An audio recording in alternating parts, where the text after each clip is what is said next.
আয়ুর্বেদিক চিকিৎসায় তেলাকুচার ব্যবহার সুপ্রাচীন। ডায়াবেটিস থেকে শুরু করে ত্বকের রোগ, এমনকি জন্ডিসের চিকিৎসাতেও এটি যুগ যুগ ধরে ব্যবহৃত হয়ে আসছে। চলুন জেনে নিই এর অসাধারণ স্বাস্থ্য উপকারিতাগুলো। তেলাকুচ গাছের সবচেয়ে উল্লেখযোগ্য উপকারিতা হল ডায়াবেটিস নিয়ন্ত্রণ। এতে আছে চ্যারেন্টিনের মতো সক্রিয় উপাদান, যা রক্তে শর্করার মাত্রা কমাতে সাহায্য করে এবং ইনসুলিন সংবেদনশীলতা বাড়ায়।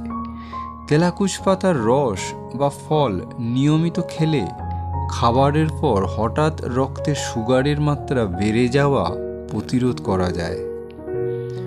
হজমের সমস্যায় ভুগছেন? তেলাকুচ পাতা আপনার বন্ধু হতে পারে।